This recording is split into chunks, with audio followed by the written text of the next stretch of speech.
Do you know what separates the most successful salespeople from everyone else? Well, there is a very small group of top performing salespeople who are out earning and outselling everyone else many times over. And what's so cool to someone in my position is that I get to actually see what they're doing in today's marketplace. These people basically have all of the same skill sets and approaches to win those much larger sales more consistently. In this video, we will see if you have the 11 critical sales skills all successful salespeople must have. Check it out.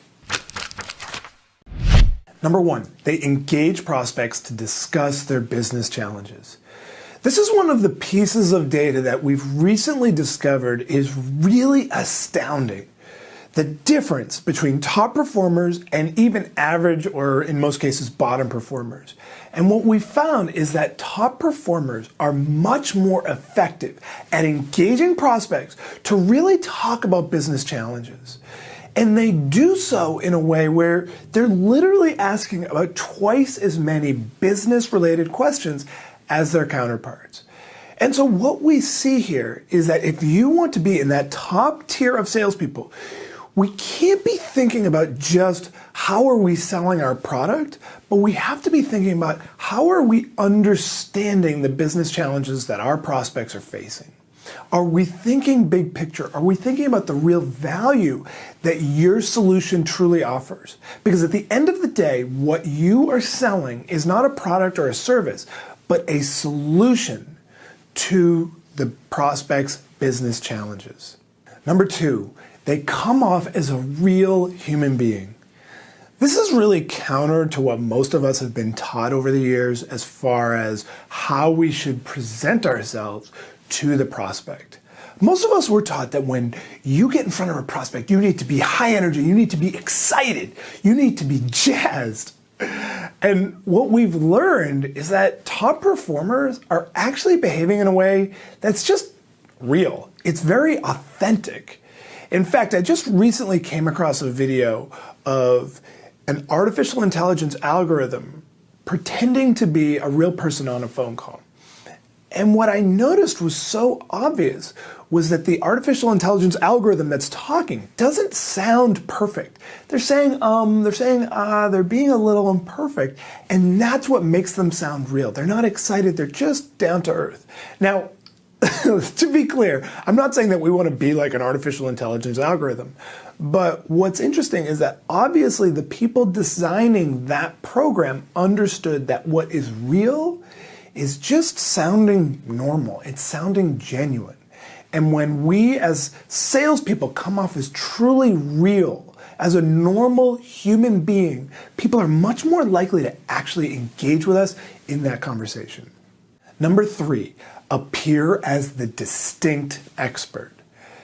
This is one of the pieces of data that I found in our internal research in a study that we recently did of salespeople is that top performers see themselves as the expert.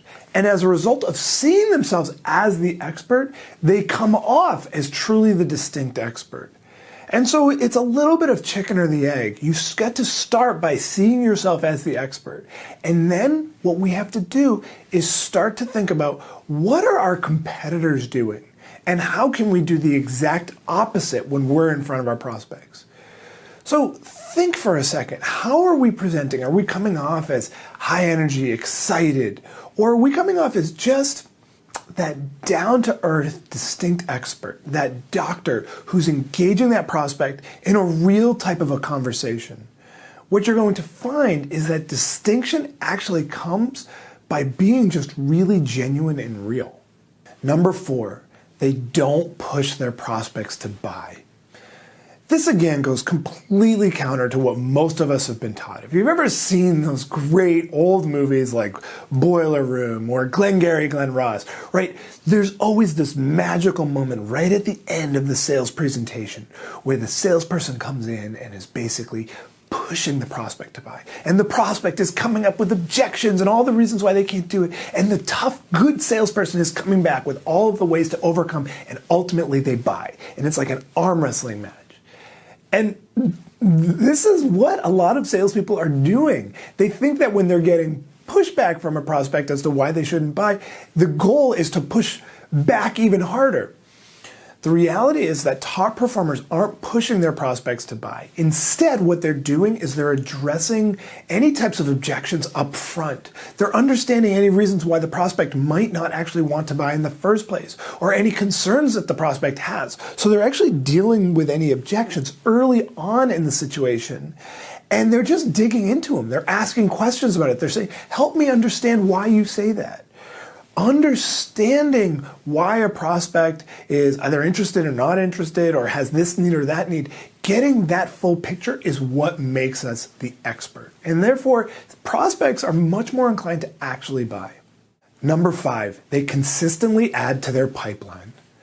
Now, this sounds almost obvious, but what we see is that top performers are not getting into the office each day and saying, what do I have to do today to drum up sales? They're not going out and servicing clients for a month, and so they're not selling for that month, and then they get into this kind of cycle of the ups and downs. Top performers tend to be much more consistent about adding to their pipeline each and every day. I spoke to one of the top performing sales reps at HubSpot just a couple of months ago. And what he said is, I don't leave the office until I've added 2 opportunities to my pipeline each and every day. And I thought to myself, that is the most beautiful summation of a top performing mindset. Now, he was selling something different than you, so maybe adding 2 opportunities each day is more, or maybe it's less than what you need to be doing. But what is that number? How many opportunities do you need to be adding each and every day to your pipeline, or each and every week to your pipeline, in order to ensure that you're going to hit your numbers? Get very clear on that. How many meetings do you have to set? And think about consistency. Think more like the tortoise who's just taking one step at a time, as opposed to that hare who's running here, running there, and going in all different directions. We want to just take consistent steps each and every day. Number 6 is willing to sell higher up. One of the biggest distinctions that I see in my work day in and day out between top performers and everyone else is that top performers have the guts, they have the courage to sell really high up within an organization. And so that doesn't just mean calling on the CEO, but it also means selling to bigger opportunities. It means selling to bigger companies. It means to create big opportunities. And the way we do that is by going big. Average performers tend to hit lots of singles or doubles where they're just, piecing together a living. Top performers are going for the bigger opportunities.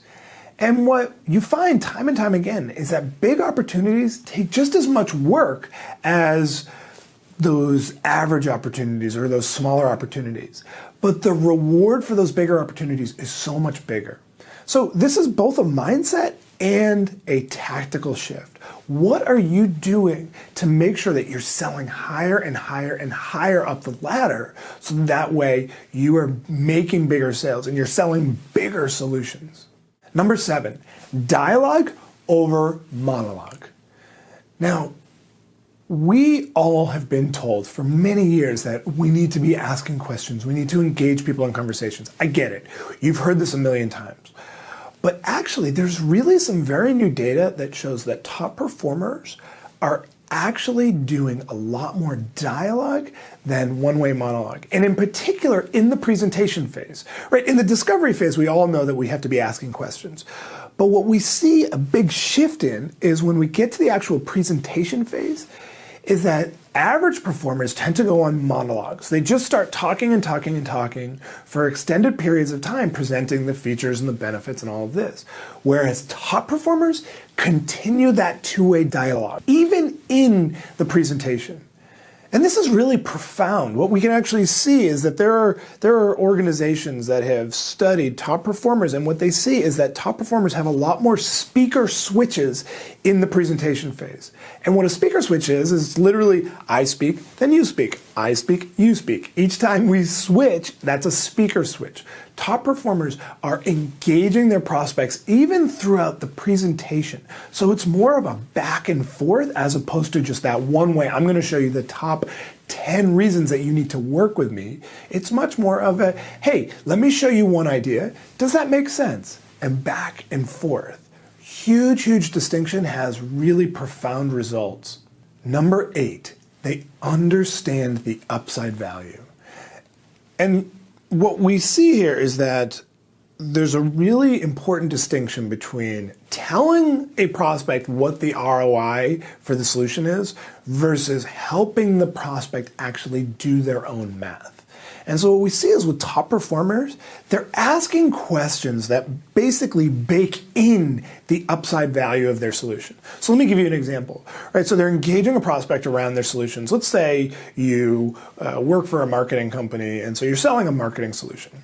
And so you're talking to the prospect and you're asking them about their marketing challenges, and they're saying, oh yeah, we feel like our brand's not out there enough, or we're not getting as many leads as we'd like. And so a lot of salespeople would say, well, our solution can help you get more leads, which will lead to an ROI of blah, blah, blah.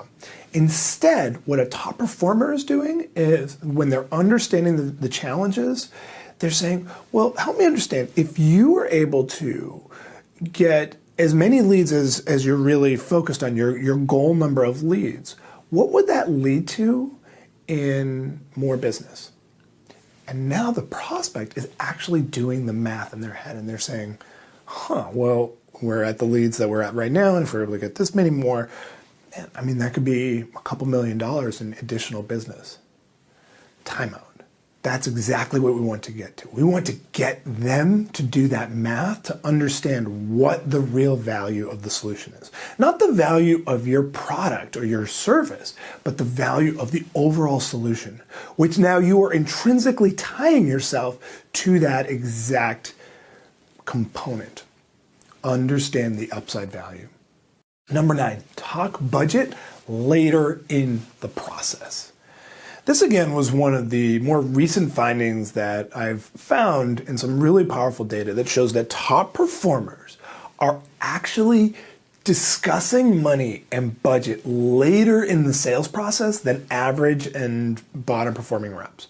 And so what we see is that average and bottom performers are talking money and budget typically much earlier in the process. So what it means is that they're basically coming out with a price or talking price pretty early in that process.